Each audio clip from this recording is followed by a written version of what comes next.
Facepalm America. I'm Beowulf Rockland. Facepalmamerica.com is where you can find out more information about the show, listen to past episodes, and connect with us on social media. The gig economy is this weird thing that has evolved in the last couple of decades.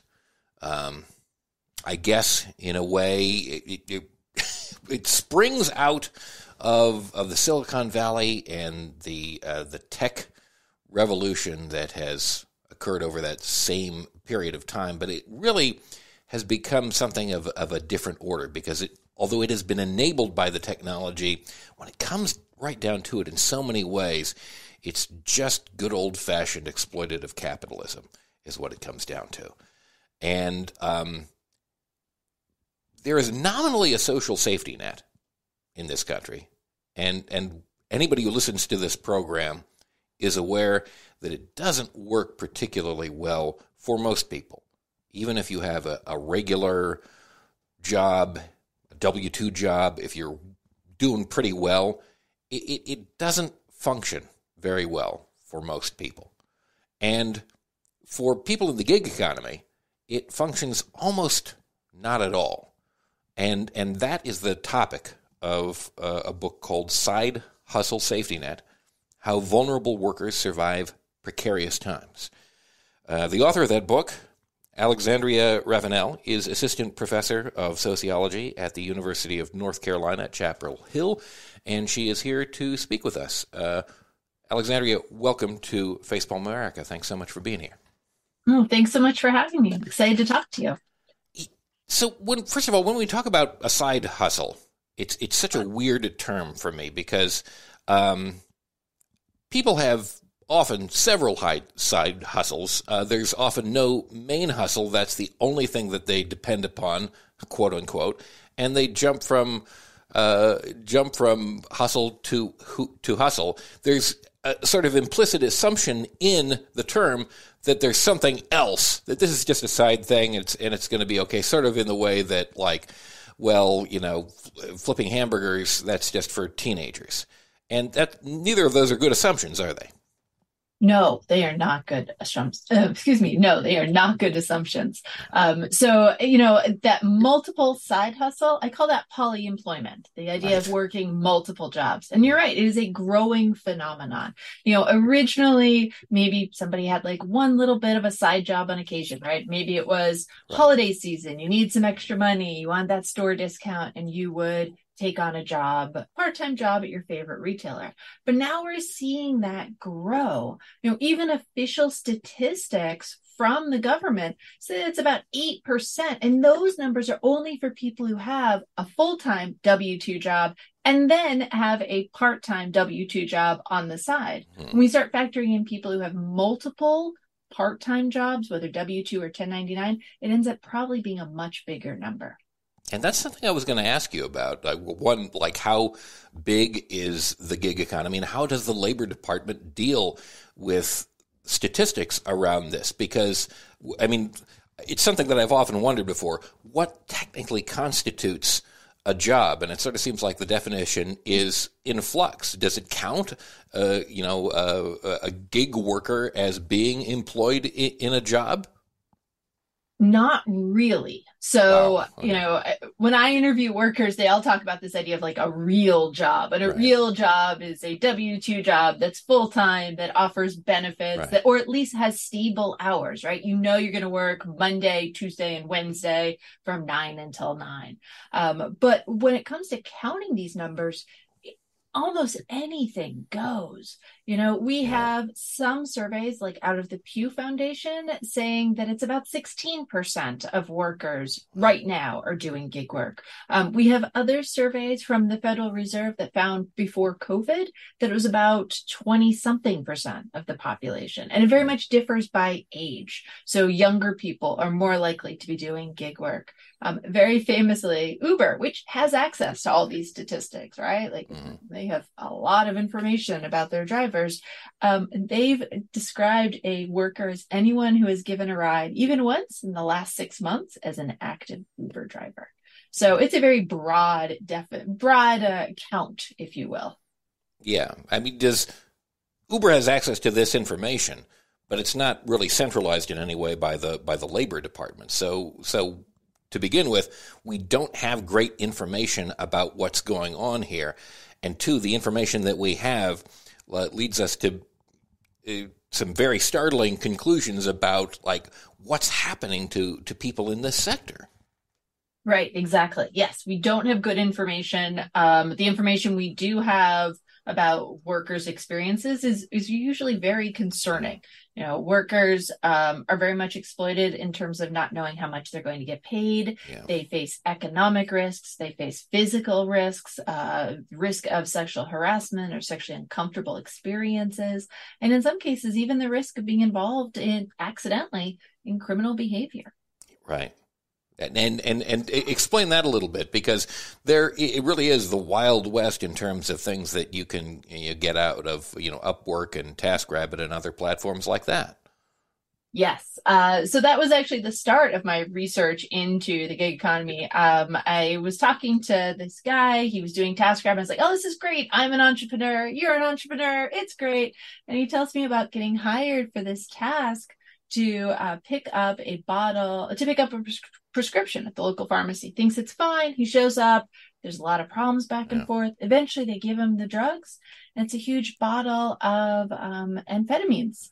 And the person gets in touch and says, "Hey, I want you to mail this to China, and don't do a customs declaration." Well, that's illegal on numerous cases, right? Yeah. Like individuals can't ship pharmaceuticals, only drugstores can do that. You can't lie on customs paperwork. You can't lie on customs paperwork internationally. The whole, and he ends up just carrying the drugs around for a week and then doing a handoff in a local park, which is also problematic. And he's just hoping, what if I get stopped by the police? Yeah. Right? Like there are all these ways in which these workers are, you put it yourself earlier, exploited, and they are very much taken advantage of. They're the fall guys and girls. I'm a fan of old time movies, and it sounds like a movie with Jimmy Cagney, from the 1930s, where he's running around, returned war veteran with a newsboy cap, and he's like being unknowingly exploited by a bootlegger in the 1920s or something like that. In a way, like things really haven't progressed in 100 years in terms of how the economy is in place. I mean, there were some protections in the 1930s, but they've been eroded, and they just don't apply to people who do this kind of thing. Yeah, so we've really had this movement forward to the past, because if you're a W-2 worker, you have workplace protections, right? Yeah. You have protections in terms of contributions to Social Security and Medicaid. You have health insurance provided by your employer if you work more than 30 hours and they're over a certain size. You have FMLA if you're over a certain size. You know what your paycheck is going to be, and there are protections if you don't get your paycheck on time. But these gig workers are really just kind of moving back, almost to like something out of Upton Sinclair's The Jungle. Yeah. Just clamoring at the gate, waiting for a ping so they can be exploited. Yeah, it's like the jungle with apps. Yes, the jungle with apps. It's and the lambs being brought to the slaughter are the workers. Yeah, basically so. I mean, there's so many things. What sorts of information do we have about what's happening to these people? What the results are in terms of health and even productivity for workers that don't get things like health insurance and sick days and things that you really need in order to get by in a modern society. I mean, these workers become incredibly vulnerable. We know, for instance, during COVID, that workers that had to keep working, that were in these face-to-face jobs, were much more likely to die. They are much more likely to experience COVID, to bring COVID home to their families. And the other thing is, workers who turn to this, they get stuck. The first round of interviews I did for my first book, Hustle and Gig, which came out in 2019, I followed up with those workers later. These were people I had interviewed for the first time in 2017. And they all told me, "Oh, this is short term. This is short-term work." Yeah. When I followed up with them years later, they were still doing it. Some of them have gotten in touch with me. We're in the year 2023. They're still doing it. So it's really hard after you've been delivering food for 5 years or 7 years to get back into a stable office job. with benefits. Just as a sort of a side thing, it occurs to me, because I've never had a job specifically like that, and who would you give as a reference? I mean, like how do employers in W-2 positions react to people from the gig economy who then apply to work? I mean, it seems like there are a lot of holes in your traditional application that you would have. How does that even function? That's a good question. So sometimes people will group everything together and they'll be like, oh, I'm just going to pretend I was my own boss and had my own company. And they'll call themselves like Shelby Delivers. And then they'll, we've all done those resumes where like, let me spin this a little, right? But they're just piecing something together, basically. Yeah. Yeah, they all spin it together. In terms of references, I mean, I'll be honest, as a researcher, I've been asked to serve as a reference for some of these workers. It's like, well, I set up an interview with her. I had an interview. I told her my story. She'll vouch for me about what's going on. But yeah, it's really hard. Yeah. And oftentimes employers are like, oh, well, you didn't have a real schedule. You didn't have 9 to 5. You're used to this level of, quote, freedom or flexibility. And I'm not going to give you that as a low wage employer. And so they don't want to hire them because they think, they're like wild horses or something. Yeah. It's really stunning. You talked about COVID a moment ago and the impact that it had on gig economy workers.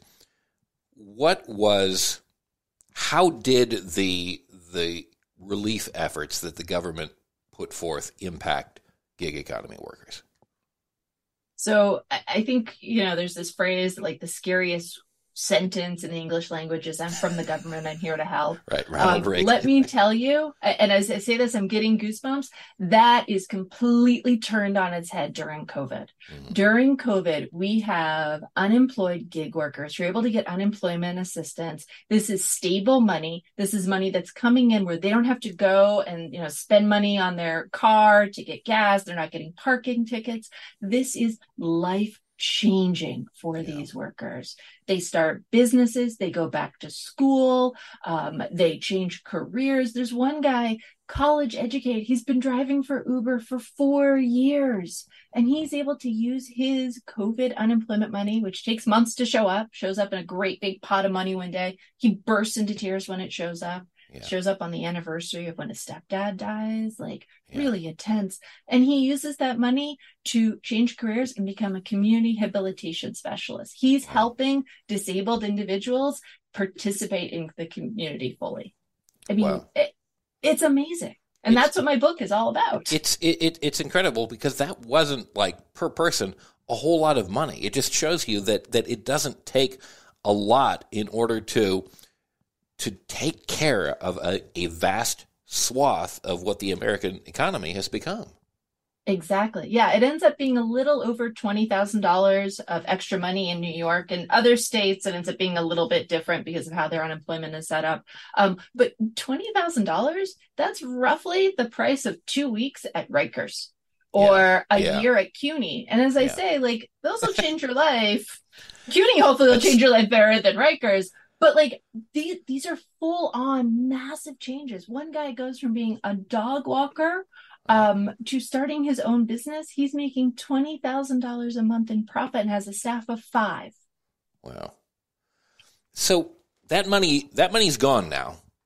And are there any other efforts on the horizon, either federally or state by state, in order to, I hate to put it in terms of filling gaps, because really it should be the creation of a foundation that assists gig workers and other people throughout the economy. But are there any attempts to sew up the massive holes in the social safety net that we have in this country that gig workers are falling through?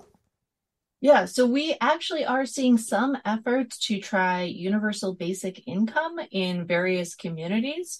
And, in many ways, that unemployment money, although it wasn't universal, right? You had to be unemployed to get it, and you had to qualify for unemployment. You had to be officially unemployed. But in many ways, it sort of functions in the same way. It's money that comes in that you can do what